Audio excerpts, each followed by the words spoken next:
Olá, eu sou o professor Lucas Neto. Sejam bem-vindos a mais um programa Escola Bíblica no seu lar.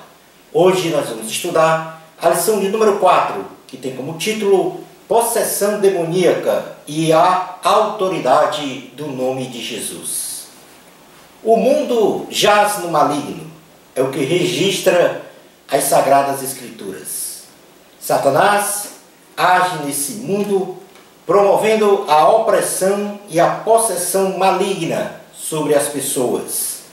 Porém, pela autoridade do nome excelso de Jesus, temos o poder de repreender e expulsar os demônios.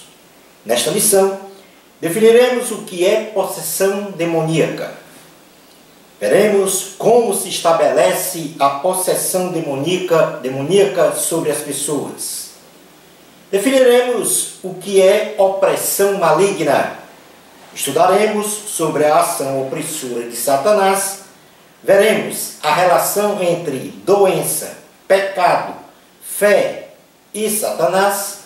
E, por fim, trataremos do poder soberano de Jesus sobre tudo e sobre todos.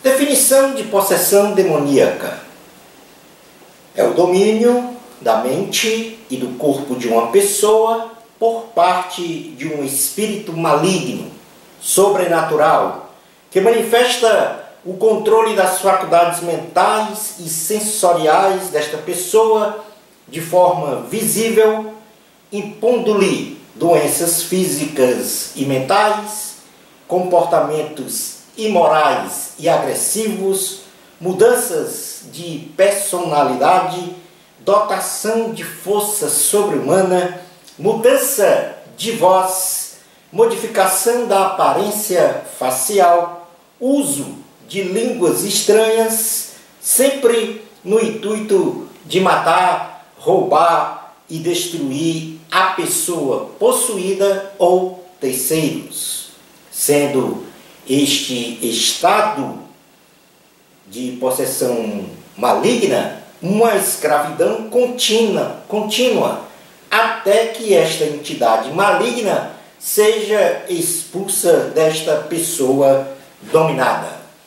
No Evangelho de Jesus, segundo escreveu João, capítulo 10, versículo 10, diz aqui qual é o objetivo principal de Satanás. E o objetivo, e diz aqui a palavra, o ladrão, no caso aqui se referindo a Satanás, vem somente para roubar, matar e destruir. Portanto, este é o objetivo principal dos demônios: matar, roubar e destruir.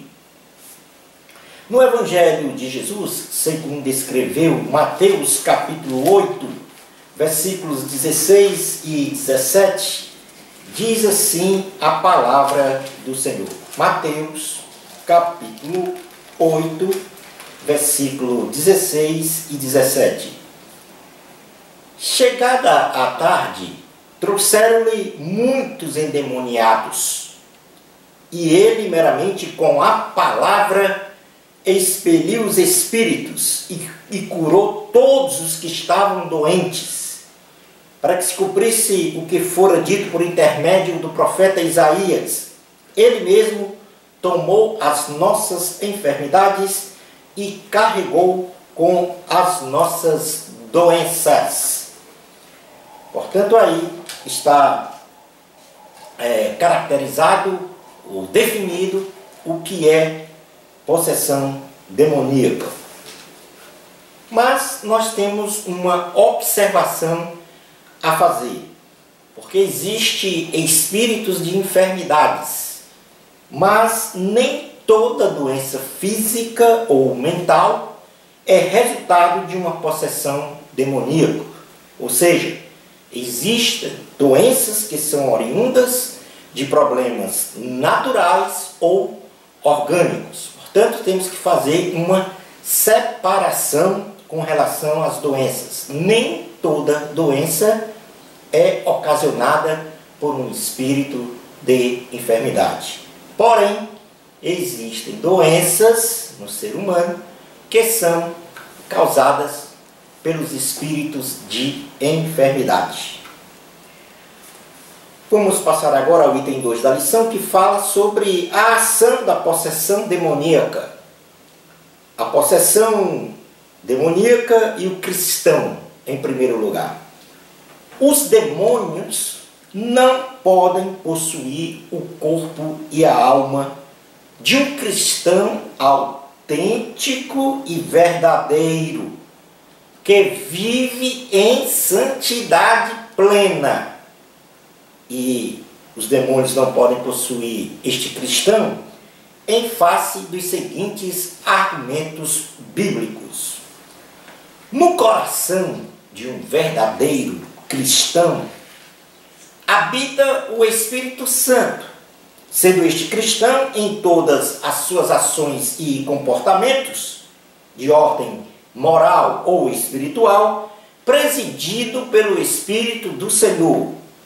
E, portanto, nenhum demônio tem o poder de desalojar o Espírito Santo do corpo e da alma deste cristão, sendo esta tarefa impossível. Na primeira carta aos Coríntios, capítulo 6, dos versículos 17 a 20, o apóstolo Paulo diz que nós somos templo e habitação do Espírito Santo. Portanto, habita em nosso ser, um cristão autêntico que vive em santidade, habita no nosso ser o Espírito Santo. E os demônios não possuem nem poder e nem força para desalojar o Espírito Santo de uma pessoa que é cristã, autêntica e verdadeira. No Evangelho de Jesus, segundo escreveu Marcos, em seu capítulo 3, versículo 20 ao 30, diz assim a palavra do Senhor. Marcos, capítulo 3, versículos 20 ao 30. Então ele foi para casa. O caso aqui está falando de Jesus. Não obstante, a multidão afluiu de novo, de tal modo que nem podiam comer. E quando os parentes de Jesus ouviram isto, saíram para o prender, porque diziam: está fora de si. Os escribas que haviam descido de Jerusalém diziam: ele está possesso de Beelzebul, e é pelo maioral dos demônios que expele os demônios. Então, convocando-os, Jesus lhes disse, por meio de parábolas: como Satanás pode expelir a Satanás? Se um reino estiver dividido contra si mesmo, tal reino não pode subsistir. Se uma casa estiver dividida contra si mesmo, tal casa não poderá subsistir. Se, pois, Satanás se levantou contra si mesmo e está dividido, não pode subsistir, mas perece. Ninguém pode entrar na casa do valente para roubar os bens, sem primeiro amarrá-lo, e só então lhe saqueará a casa. Então, neste ponto aqui da lição, Jesus diz: ninguém pode entrar na casa do valente para roubar-lhe os bens, sem primeiro amarrá-lo, e só então lhe saqueará a casa. Então, o cristão autêntico, ele tem o Espírito Santo no seu coração. E como tal, não há nenhum poder no universo que possa desalojar o Espírito Santo de um cristão verdadeiro que vive em santidade. E, portanto, Satanás não pode possuir este ser que vive em santidade e é um cristão verdadeiro, autêntico, submisso à vontade de Deus. Em verdade vos digo, versículo 28, que tudo será perdoado aos filhos dos homens, os pecados e as blasfêmias que proferirem. Mas aquele que blasfemar contra o Espírito Santo não tem perdão para sempre, visto que é réu de pecado eterno. Isto porque diziam: está possesso de um espírito imundo. Portanto, aqui Jesus foi acusado de estar possesso E Jesus aqui estabeleceu uma verdade dizendo que a um cristão não é possível que ele seja possuído pelos demônios, porque nele habita o Espírito Santo. O segundo argumento é que o cristão, ele possui em seu ser, ou seja, em seu caráter, o amor de Deus. E conforme o apóstolo Paulo registra na carta aos Romanos, nada pode nos separar do amor de Deus, principalmente principados, poderes, potestades, anjos, etc. Nada disso pode nos separar do amor de Deus. Nada disso pode tirar de nós, que está internamente no nosso corpo e na nossa alma, o Senhor Jesus. Absolutamente ninguém. Na carta aos Romanos, capítulo 8, versículo 31 ao 39, diz assim a palavra do Senhor.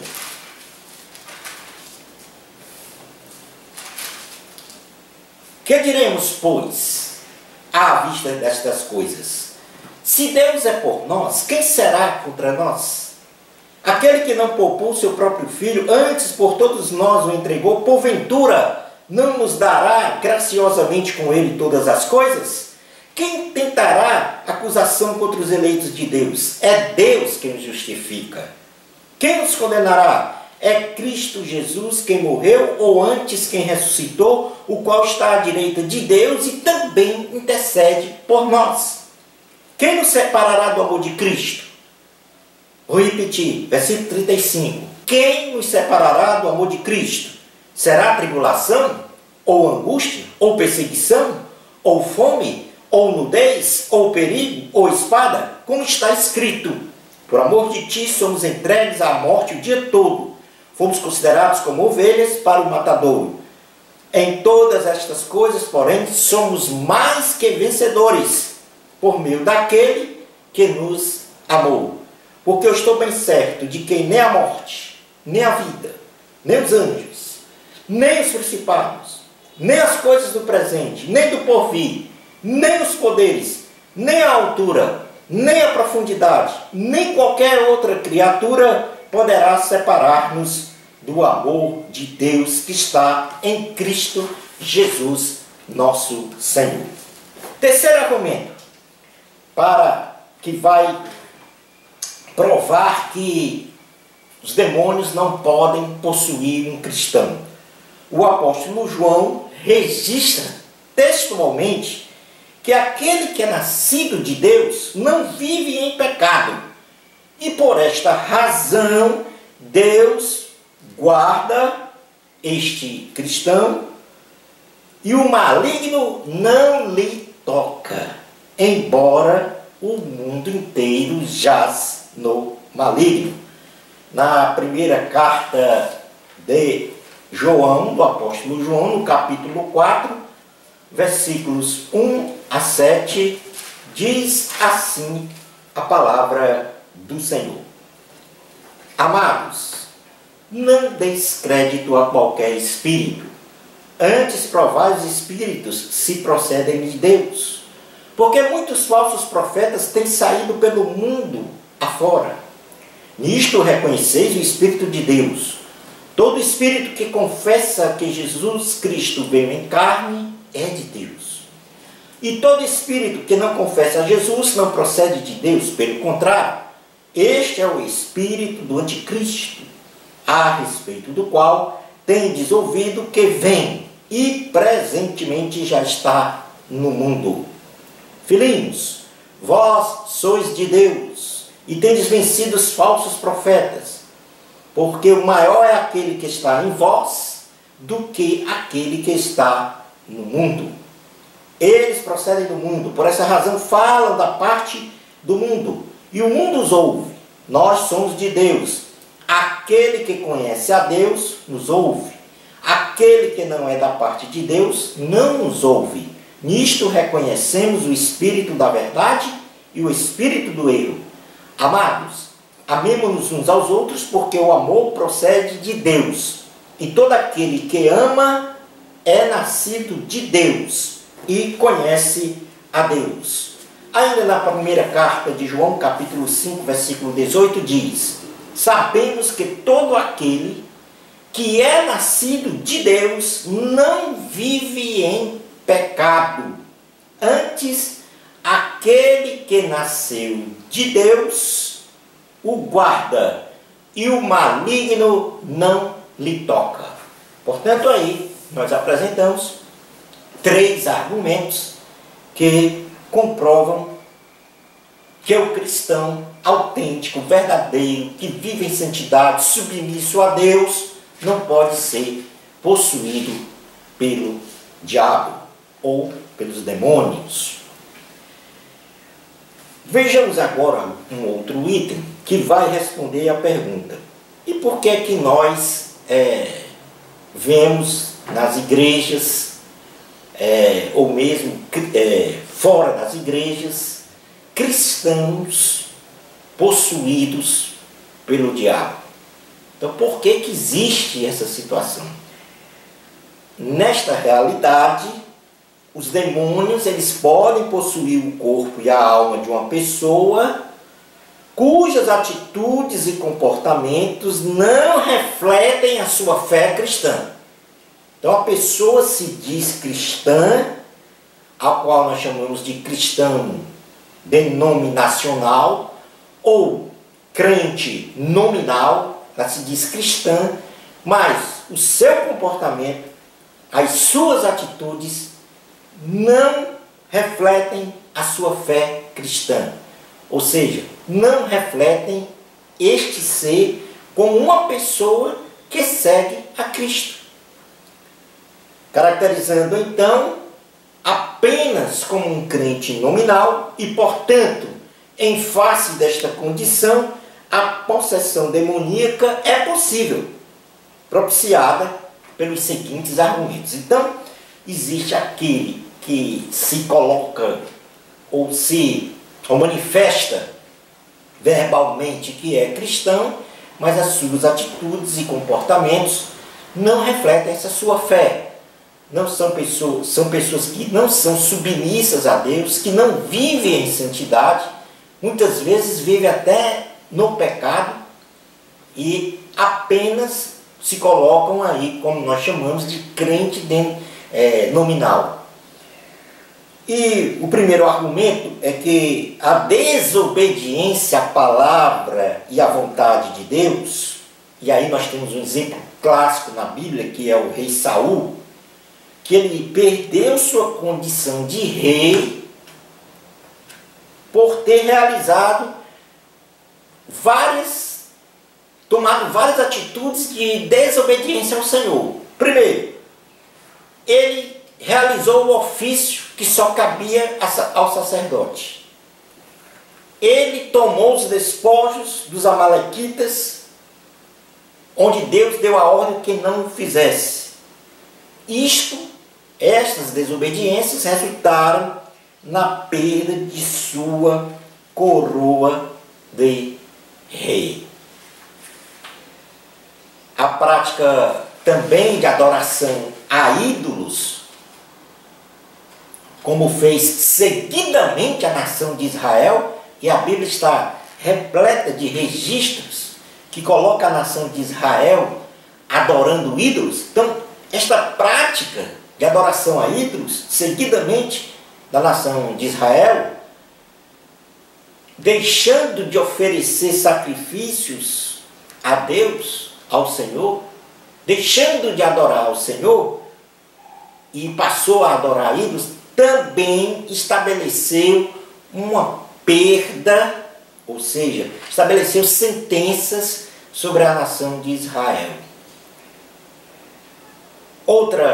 Outro argumento que coloca, vamos dizer, o cristão nominal passível de ser possuído pelo demônio é a prática do ocultismo, ou seja, buscar o discernimento ou consultar a descoberta do futuro por meio de feitiçaria, de bruxaria ou por meio de falsos profetas, em detrimento da revelação da palavra de Deus. A palavra de Deus é a boca de Deus falando para nós, revelando o quem é Deus, revelando a sua essência, a sua natureza, a sua vontade para os homens.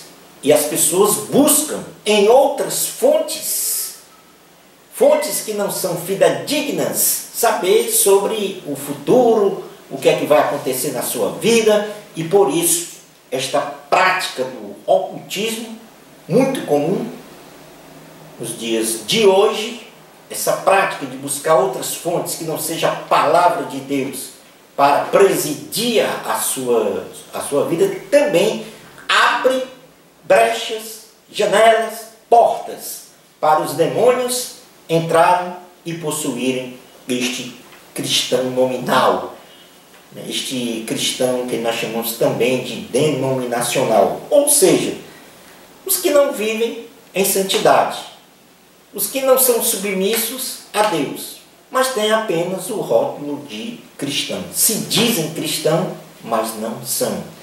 Se dizem nascidos de Deus, mas não são nascidos de Deus.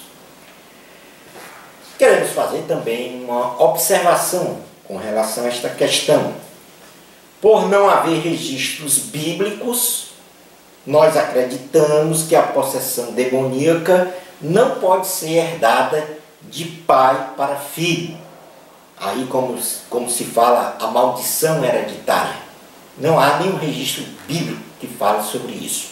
Por isso nós não acreditamos na maldição hereditária. E nem também a transferência de uma pessoa para outra. Porque não do demônio de uma pessoa para outra. Porque não existe nenhum registro que haja essa transferência de um demônio para outra pessoa, como se fosse um vírus ou uma bactéria contagiosa. Ou seja, não quer dizer que uma pessoa que esteja possuída pelo demônio, se ela tocar em alguém, ela vai transmitir esse demônio para outra pessoa. A Bíblia também não faz nenhum registro desse tipo. Nem maldição hereditária, nem transferência de demônio entre pessoas. Passemos agora a estudar o que é opressão demoníaca.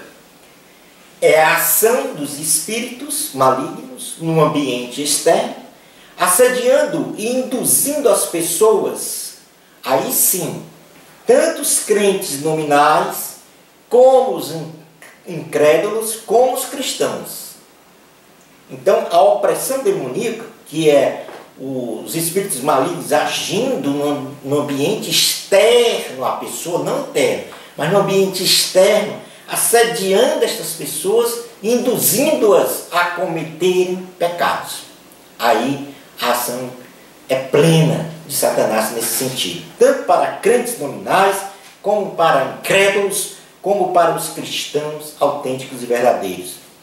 E nesse sentido, a ação de Satanás é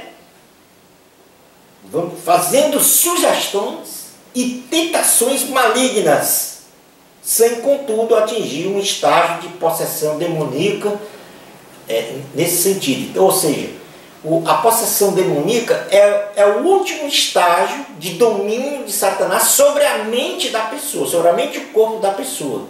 Mas essa possessão, até chegar a esta possessão, há o início que nós chamamos de tentação, de sugestões. Foi o que aconteceu, por exemplo, com Jesus Cristo. Jesus Cristo foi levado ao deserto, passou 40 dias e 40 noites, e com fome no deserto, ele foi tentado por 3 vezes por Satanás. E a resposta de Jesus foram respostas espirituais a cada tentação. Respostas baseadas na palavra de Deus. Ou seja, foram respostas espirituais. E por isso, nós dizemos que este é o modo de agir de Satanás para oprimir as pessoas. E aí estão inseridos os crentes nominais, os incrédulos e os cristãos.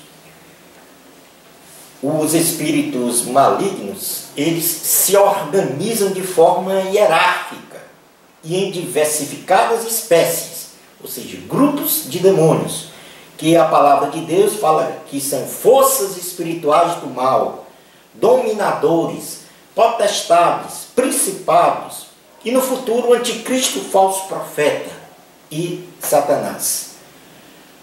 A liderança destes grupos cabe ao líder maior, Satanás, para oprimir as pessoas, induzindo-os à perversão sexual, ao uso de drogas, a sentir medo, ao ódio, ao ressentimento, à inveja, para também estabelecer guerras, homicídios com o próximo, enfim, realizar a vontade de Satanás. Isto quer dizer que Satanás trabalha ativamente tentando as pessoas, oprimindo estas pessoas como primeiro estágio para possuí-las. Efésios capítulo 4, versículo 25 a 32, diz o seguinte, carta aos Efésios, capítulo de número 4, versículo 25 ao 32, diz assim a palavra do Senhor. Por isso, deixando a mentira, fale cada um a verdade com o seu próximo. Porque somos membros uns dos outros. Irai-vos e não pequeis. Não se ponha o sol sobre a vossa ira, nem deis lugar ao diabo. Aquele que furtava, não furte mais. Antes trabalhe, fazendo com as próprias mãos o que é bom, para que tenha com que acudir ao necessitado. Não saia da vossa boca nenhuma palavra torpe, e sim unicamente a que for boa, para edificação conforme a necessidade, e assim transmita graça aos que ouvem. E não entristeçais o Espírito de Deus, no qual foste selado para o dia da redenção. Longe de vós toda amargura, e cólera, e ira, e gritaria, e blasfêmias, e bem assim toda malícia. Antes, sede uns para com os outros benignos, compassivos, perdoando-vos uns aos outros, como também Deus em Cristo vos perdoou. Sede, pois, imitadores de Deus, como filhos amados, e andai em amor, como também Cristo nos amou, e se entregou por si mesmo por nós, como oferta de sacrifício a Deus em aroma suave. Portanto, aqui o apóstolo Paulo faz exortações à santidade. E é através da santidade, da submissão a Deus, do jejum, da oração, da meditação da palavra de Deus, que nós estamos protegidos, guardados de um domínio maligno. E ao mesmo tempo estaremos aptos a enfrentar as tentações, os dardos malignos de Satanás para nos oprimir.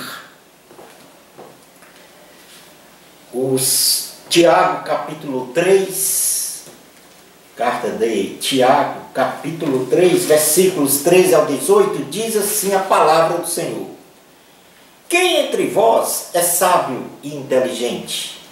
Mostre em mansidão de sabedoria, mediante condigno proceder as suas obras. Então, quem é sábio e inteligente, que seja manso de sabedoria, mediante condigno proceder em suas obras.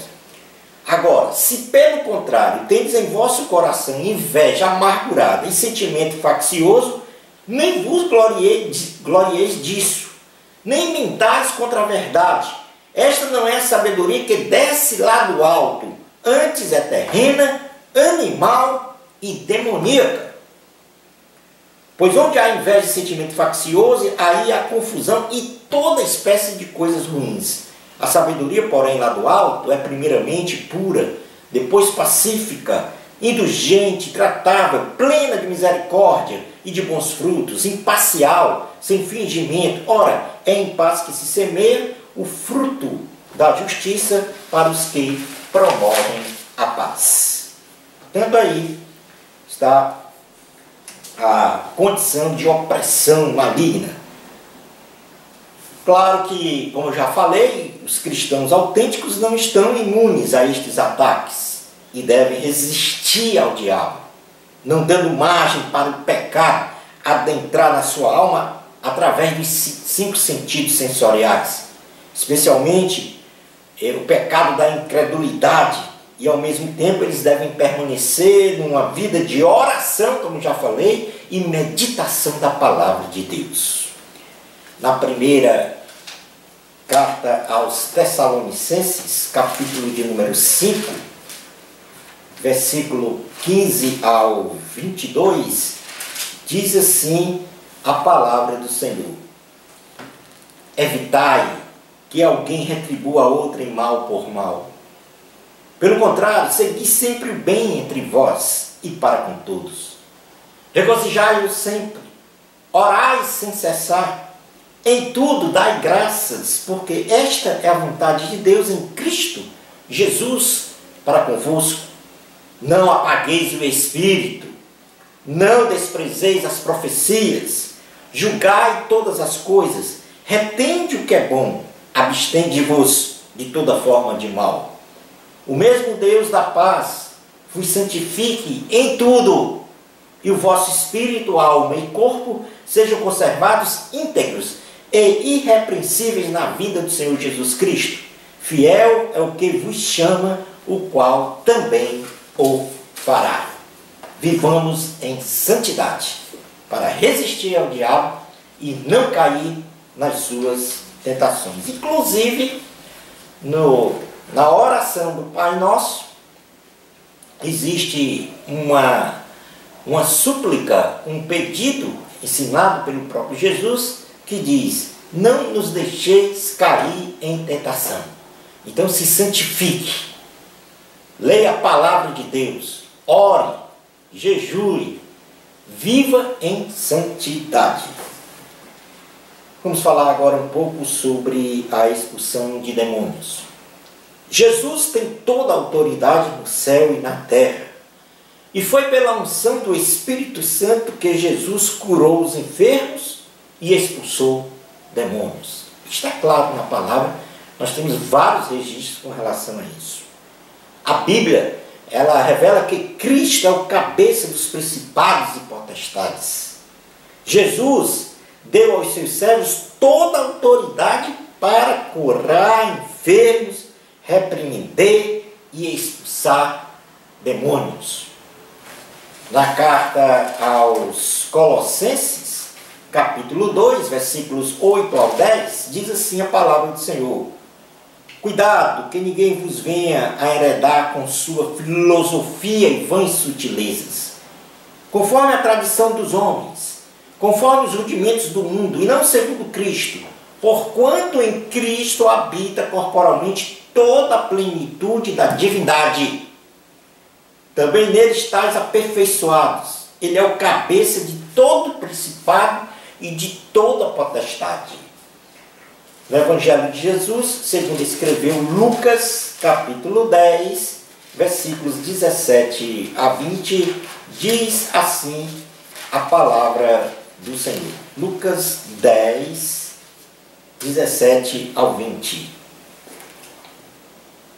Então regressaram os 70, possuídos de alegria, dizendo: Senhor, os próprios demônios se nos submetem pelo teu nome. Mas ele lhes disse: eu vi Satanás caindo do céu como um relâmpago. Eis aí vos dei autoridade para pisar de serpentes e escorpiões, e sobre todo o poder do inimigo, e nada, absolutamente nada, vos causará dano. Não obstante, alegrai-vos, não porque os espíritos se vos submetem, e sim porque o vosso nome está escrito nos céus. Portanto, Jesus tem toda a autoridade nos céus e na terra, e ele outorgou aos cristãos autênticos, verdadeiros, esta autoridade e este poder. E nós podemos, em nome do Senhor Jesus, repreender os demônios, repreender as enfermidades, os espíritos de enfermidades, e expulsar os demônios, de forma que este poder e esta autoridade de Jesus está em nós, pelo nome de Jesus. Vamos falar agora um pouco sobre a questão das doenças, do ponto de vista bíblico, e cabe aqui a gente responder algumas questões. Será que, vamos fazer aqui algumas questões, depois vamos responder. Será que toda pessoa que adoece cometeu pecado? É a doença um castigo de Deus àquele que pecou? Será que o crente que adoece é fraco na fé? Existem doenças resultantes da ação do maligno? Para responder estas questões, em primeiro lugar, não podemos negar que existe uma conexão vital entre o pecado e a doença. Porque muitos pecados consumados pelo homem produzem doenças. Como, por exemplo, o homem promíscuo será tomado de doenças venéreas. O homem que é dominado pelo vício da bebida alcoólica provavelmente será acometido de cirrose hepática ou outras doenças degenerativas que podem provocar a morte. Existe ainda as ações ou as doenças por ação direta do maligno sobre as pessoas, impondo sofrimento aos homens. Aquilo que nós falamos no início da aula. Embora a Bíblia Sagrada nos ensine que a origem da doença está no pecado, temos que reconhecer que nem todo doente está doente porque pecou, como se fosse castigo de Deus, e que também não se pode relacionar uma doença à falta de fé. Pessoas cheias de fé adoecem e morrem. O ministério de Jesus se apoiou em 3 pilares, aos quais podemos mencionar a pregação sobre o reino de Deus, o ensino e a cura. Jesus, por compaixão dos que sofriam com as doenças, as curava, segundo o perdão, a fé e o amor de Deus. Os sinais, prodígios e poderes miraculosos realizados por Jesus em sua humanidade, através do Espírito Santo, confirmava para as pessoas a sua credencial e legítima condição de ser o Messias prometido que veio salvar a humanidade. Vejamos algumas situações sintomáticas das diversas faces das doenças. E aqui eu vou só mencionar e também falar onde o texto bíblico onde se encontra essa descrição do fato que nós vamos dizer agora. Por exemplo, nós temos registros bíblicos que o pecado gerou a doença na pessoa. Por exemplo, a cura de um paralítico no tanque de Betesda. Ele estava enfermo havia 38 anos. Este registro aqui determina que ele estava paralítico no tanque de Betesda, ou seja, enfermo havia 38 anos por causa do pecado. A cura de um paralítico também em Cafarnaum. Marcos capítulo 2, versículos 1 a 12.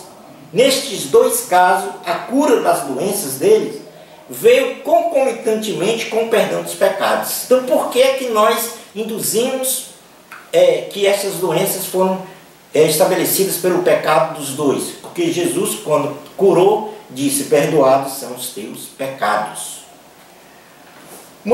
Uma outra situação sintomática é que o maligno gerou a doença na pessoa. Então tem registros bíblicos que diz que o espírito de enfermidade gerou aquela doença. Então Jesus ele realizou muitas curas por causa da opressão do diabo. Em Atos capítulo 10, versículos 36 a 38, fala exatamente sobre isso. Jesus ele curou uma mulher que vivia encurvada havia 18 anos. E a Bíblia diz que ela estava encurvada, tendo como causa um espírito de enfermidade. Então aqui nós temos 2 casos em que o maligno gerou a doença na pessoa. E você pode ler Lucas capítulo 13, versículos 10 ao 13. Jesus também curou uma jovem possessa desde a infância. Então, essa possessão também é demoníaca.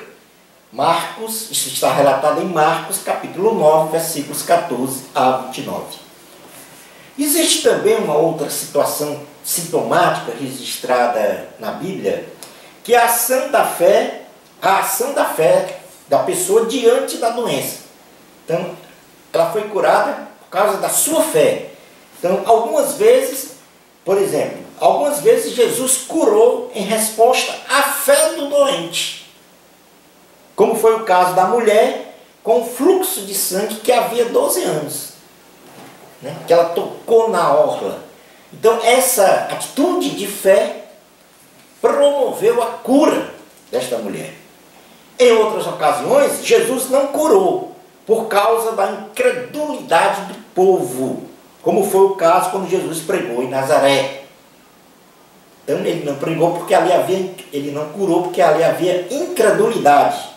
Mateus capítulo 13, versículos 53 a 58. A da mulher encurvada está registrada em Mateus capítulo 9, versículo 19 a 22.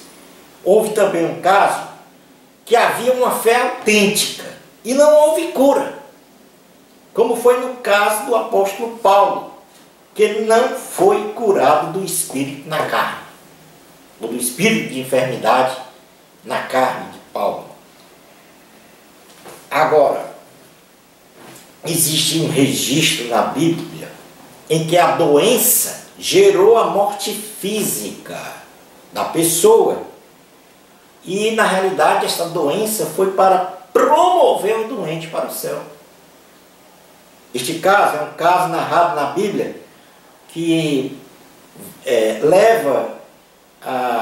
nos leva a pensar que Deus resolveu levar um homem santo, cheio do Espírito Santo, para o céu, por conta de uma doença. Está escrito isso no segundo livro de Reis, capítulo 13, versículo 14 a 20. No caso, Eliseu.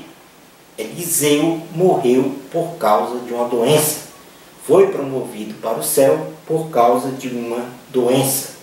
E esta doença não era causada por espírito de enfermidade. Foi uma doença natural. Uma doença orgânica. E em quinto lugar, um outro caso de situação sintomática, a doença existiu para a glória de Deus. A cura de um cego de nascença, João capítulo 9, versículos 1 a 3, diz que esta cura foi para a glória de Deus. E a doença de Lázaro, que morreu. Ele ficou doente. Culminou então com a sua morte. E Jesus ressuscitou Lázaro. E esta doença de Lázaro existiu para a glória de Deus, porque assim falou o Senhor Jesus. Vamos falar agora sobre o poder soberano de Cristo, sobre tudo e sobre todos. O poder de Cristo é supremo, ou seja, está acima de qualquer outro poder. E esta virtude de Cristo, de onipotência, não pode ser destruída. E assim, sob a proteção de Cristo, estamos seguros. O poder de nosso Senhor e Salvador, Jesus Cristo, é ilimitado, glorioso, eterno, sobre tudo e sobre todos, subjugando qualquer principado, qualquer potestade no céu e na terra. Em Cristo, habita corporalmente a plenitude da divindade. E por isso os poderes malignos não são pares diante do Senhor, pois Jesus veio para destruir as obras de Satanás e já despojou todos os principados e potestades, sendo a derrocada final de Satanás a coisa mais certa e concreta. Jesus Cristo veio para destruir as obras de Satanás e seus demônios. Satanás já recebeu a sua sentença final. O seu poder, o de Satanás, pode ser suplantado por aqueles que invocam o nome de Jesus, sabendo que a derrota permanente do diabo e seus asséculos já foi determinada pelo Senhor. Então, nós não temos como comparar o poder de Cristo com o poder de Satanás. Cristo é transcendente, está muito, muito acima. Então, na realidade, o que existe no planeta Terra é uma guerra espiritual entre os principados e potestades malignas contra o homem. No caso, estou falando homem e mulher, masculino e feminino, onde Satanás e seus demônios buscam destruir, matar, roubar e destruir a mais singela e bela criação do Senhor, que é o homem. Mas, felizmente, nós temos o poder e a autoridade do Senhor Jesus que nos foi outorgada. E Satanás jamais poderá nos vencer. Devemos resistir ao diabo para não cair nas tentações e dizer que a palavra de Deus diz que nós, cristãos, somos mais que vencedores em Cristo Jesus. Creia nisso. Seja um cristão autêntico, verdadeiro, submisso ao Senhor, vivendo de forma permanente em santidade, jejuando, orando, meditando na palavra de Deus, ouvindo a voz de Deus e obedecendo incondicionalmente à vontade do Senhor. O mundo jaz no maligno, o que significa que Satanás e seus agentes da maldade fazem de tudo para promover a destruição do homem, feito à imagem e semelhança de Deus. Entretanto, temos o incontestável e inabalável poder de Jesus, supremo, soberano, sobre tudo e sobre todos, em todo o universo. Deus está no controle de tudo e devemos depositar toda a nossa confiança, toda a nossa fé em Cristo para ganharmos todas as guerras espirituais e termos vida e vida com abundância. Shalom Adonai. Bênçãos especiais de Jesus para você. Amor a Cristo. A glória é de Deus. Até o nosso próximo programa Escola Bíblica no seu lar, se Deus permitir.